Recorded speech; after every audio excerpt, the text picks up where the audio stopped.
Look at me for a second, because what I'm about to tell you killed better men than you or me, and it killed them while they were doing everything right. There's a man somewhere back in the cold country, sitting up against the back wall of his shelter on the worst night of the year. He's got a fire going right there in front of him.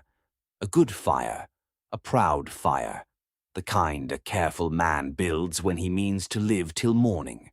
The walls are tight, the wind's locked out. The roof he laid up didn't drop a single flake of snow on his face all night. The heat is pooling around him soft and gold, and he can feel it on his face, and somewhere in the back of his mind a voice is telling him, "You did it. You beat the cold. Lie down now."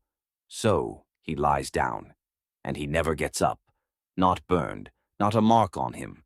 No struggle, no clawing at the door, nothing knocked over, no sign of a man who fought for his life. Just a man gone still in a warm room with the fire still ticking beside him at first light, banked down to orange coals the way a careful man banks it. And I want you to sit with how wrong that is, because it breaks every rule you think you know. Cold is supposed to be the thing that kills you out there.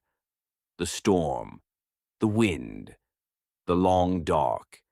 That's the loud thing, and the loud thing is the thing we're all taught to fear. But that man wasn't killed by the cold. He was killed by the very fire he built to keep the cold off. The thing he trusted most is the thing that stopped his breath, and it did it so gently he never felt it happen.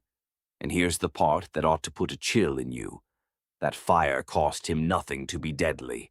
The fix that would have saved him cost nothing either.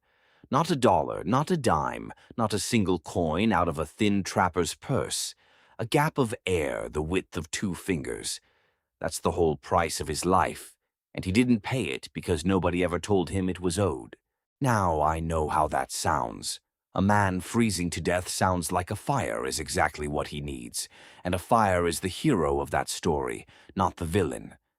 So stay with me, because I'm going to show you precisely how a warm fire kills a sleeping man with no smoke, no flame on him, and no warning at all. I'm going to show you, but not yet. Keep it in the back of your mind, this riddle of the warm room and the dead man, because once it clicks, you'll never build a fire the same way again. And keep this beside it too, because it's the strangest piece of the whole thing. It wasn't the careless men this got. It was the careful ones. The good ones. I'll show you why before we're done. Let me tell you who I am first, so you know I'm not reading this off a card somebody handed me.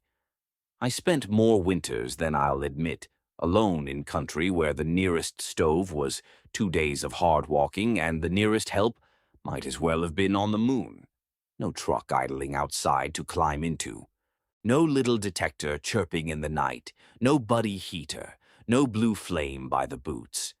What I had was wool and wood, and what I carried on my back, and one rule about fire and air that the old hands passed down hand to hand, because the ones who didn't learn it didn't come back to teach it. That's the whole inheritance of the woods, when you get down to it. The men who got it wrong aren't here to argue. The only lessons that survive are the ones written in the one ink the wilderness respects. My grandfather ran lines before me, and his hands before him, and every one of them carried this rule in their head, not their pack. Their head was the only place that couldn't freeze and couldn't be lost in a river. If you want more of these, the old ways most folks have plain forgotten, do me one favor right now before we go on. Hit that subscribe button and tap the little bell beside it so it actually tells you when the next one drops. That's it. That's all I'll ask of you for a while. Now stay right here, because what comes next doesn't cost you a thing. Here's the part nobody teaches anymore, and it's the very first thing, so if you miss this next piece, none of the rest of it will hold together for you. You've heard it your whole life. No smoke, no danger. If there's no smoke and no smell, the fire's safe, and you can breathe easy. And you've heard the other half of it too, that if anything ever did go wrong, your own body would warn you. You'd smell it. You'd cough. You'd wake up gasping and crawl for the door. I'm telling you straight to your face, both of those are lies. And they are the most dangerous lies in the cold country, because the thing that kills a man in his sleep by the fire has no smoke you can see, no smell you can catch, and it does not wake you up. It does the opposite. It lays you down softer. There's no warning bell in your chest for this one. There's no instinct that comes to save you. By the time your body would have known to run, your body has stopped taking orders. That's why your nose can't save you here, and I'll show you exactly why in a minute, because once you understand the how of it, you will never forget the rule again. So let me give you the method first, the way the old hands actually did it, and I'll pair every single piece of it with the reason, because a rule you don't understand is a rule you'll break the first cold night. You're too tired to remember it. The first thing and the biggest thing is this. You keep the fire outside. The heat stays out at the mouth of the shelter or just beyond it, never sealed up inside the box with you. And here's why. Because heat will travel to you on its own. But the killing thing will not chase you if you give it somewhere else to go.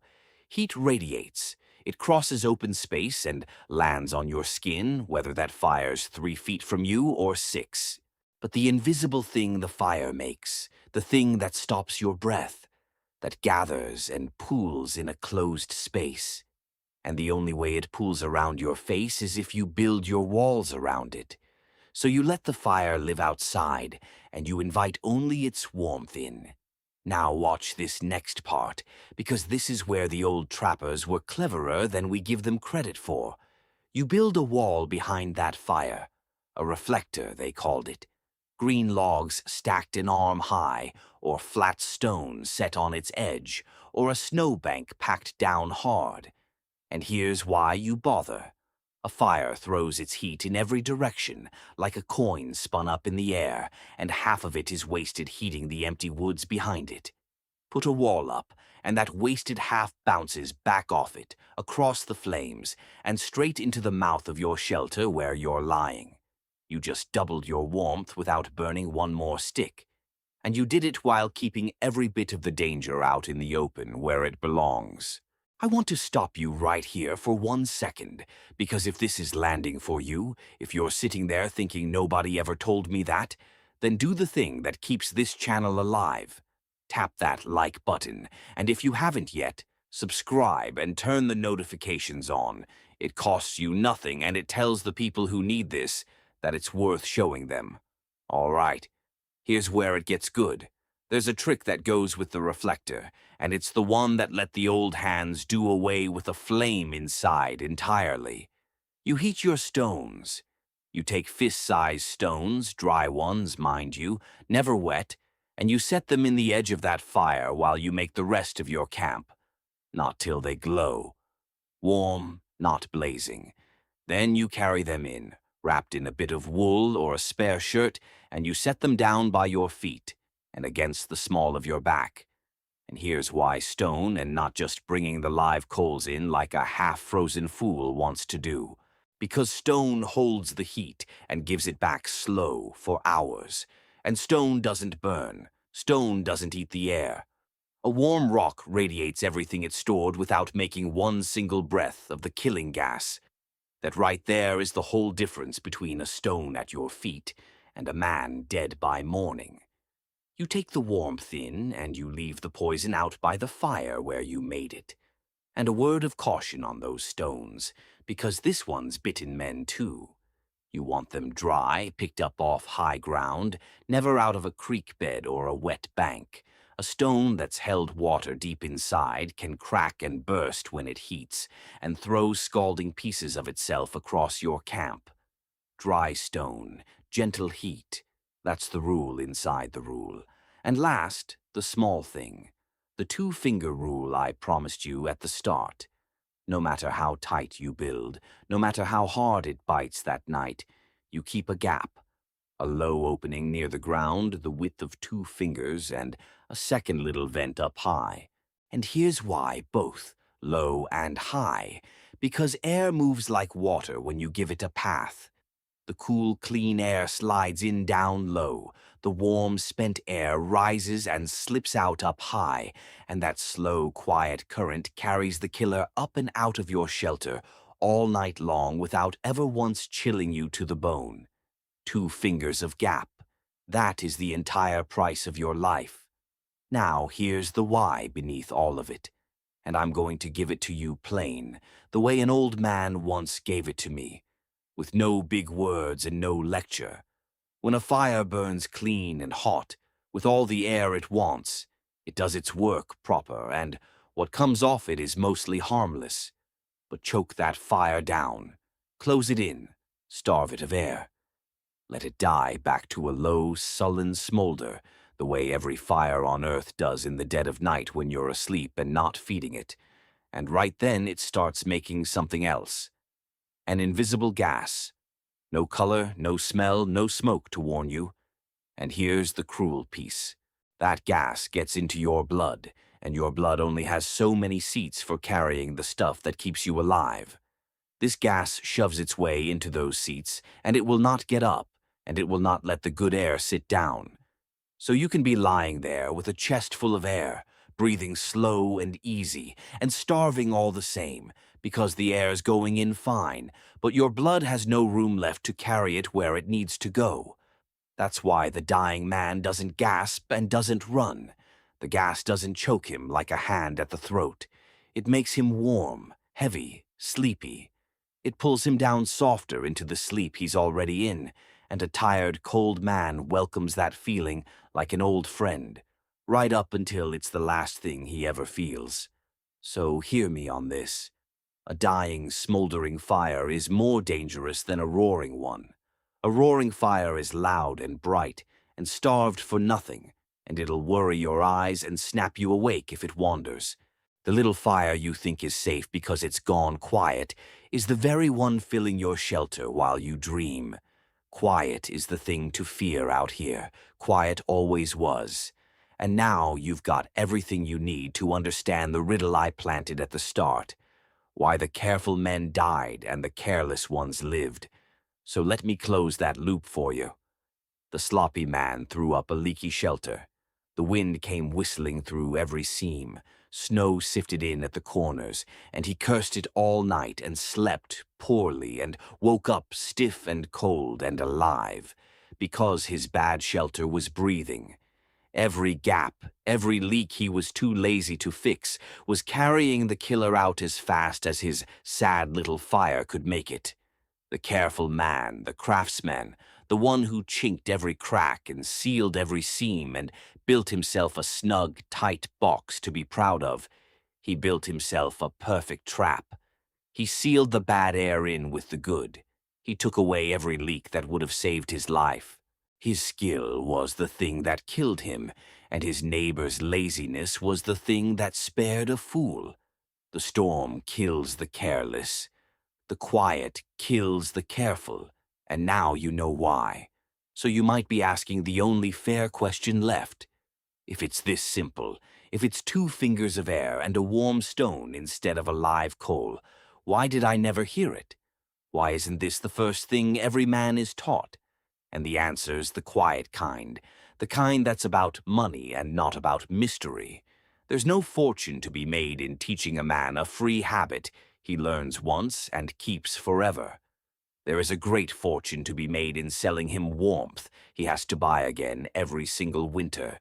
The heaters, the little canisters that hiss themselves empty in a night, the gadgets with batteries that die when you need them. A reflector wall costs nothing. A heated stone costs nothing. 2 fingers of gap costs nothing. And a thing that costs nothing and never breaks and never runs out is a thing nobody in the business of selling has any reason to put in front of you. It's not a plot, and it's not a cover-up. It's just that the old free knowledge doesn't advertise, and the expensive answer can afford to shout. So the simple thing got quiet, and the quiet thing got forgotten, and good people kept right on making the same mistake their grandfathers had already solved. We're better than halfway through, and you're still with me. So let me ask you one more time, and then I'll leave it alone. Subscribe, hit that like, and turn the bell on, because the next few I've got lined up are the ones that have saved the most lives, and I don't want you missing them.